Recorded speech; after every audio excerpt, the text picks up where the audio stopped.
పనులు బాగుందండి. నేను పడుకుందాం బట్టి ఫోన్‌తో ఉంటుందండి. అది ఎక్కువ ఫోన్. ఫోన్ జాబ్ మానేస్తుందండి. బెడ్ రెస్ట్ ఉండాలి. లీడ్ అవుతుందని బెడ్ రెస్ట్ చెప్పాను. జాబ్ రిజైన్ జాబ్ అయితే చేయట్లేదు. నాకు కానీ ఫోన్‌లో ఎక్కువ టైం ఉంటున్నాను. ఎక్కువ స్క్రీన్ టైం. ఇప్పుడు ప్రెగ్నెంట్ వాళ్ళలోనే కాదు, కామన్ గా అందరికీ ఉండే కంప్లైంట్. ఇది కంప్లైంట్ అనొచ్చా అంటే 100% అనాలి. ఈ ప్రెగ్నెన్సీ మీద ఎలా ఇంపాక్ట్ చూపిస్తుంది అంటే మదర్, బేబీ, డెలివరీ ప్రాసెస్ లో కూడా దీని ఎఫెక్ట్స్ ఉంటాయి.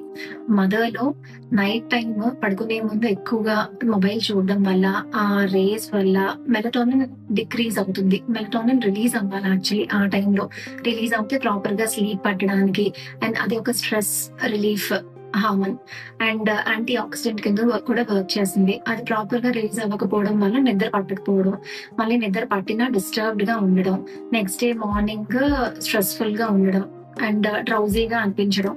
దీని వల్ల యాంగ్జైటీ డిజార్డర్స్, స్ట్రెస్, డిప్రెషన్ అన్ని ఉంటాయి. And at the same time BP, sugar కూడా ఎక్కువగా సెడెంటరీగా ఉండడం వల్ల షుగర్ వచ్చే ఛాన్సెస్ కూడా ఎక్కువ ఉంటాయి.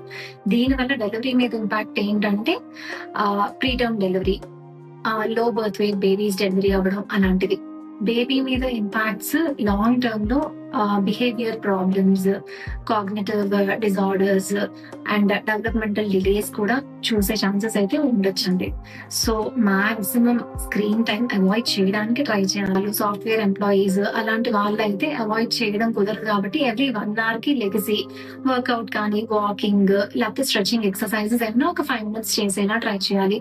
అండ్ స్క్రీన్ ఎప్పుడు కూడా అబ్డామిన్ కి ఒక 2 feet డిస్టెన్స్ లో ఉంచుకోవడానికి ట్రై చేయాలి. అండ్ నైట్ టైం కూడా ఒక 1 hour ముందే, పడుకోవడానికి 1 hour ముందే స్క్రీన్ ఆఫ్ చేసుకునేలాగా చూసుకోవాలి. Blue light filters or night mode లో పెట్టి వర్క్ చేసేలా చూసుకోవాలి. దీనివల్ల ప్రెగ్నెన్సీ మీద ఇంపాక్ట్ కూడా చాలా మటుకు తగ్గుతుంది. ఈ లో బర్త్ వెయిట్స్ ఇవన్నీ రిస్క్స్ కూడా తగ్గుతాయి.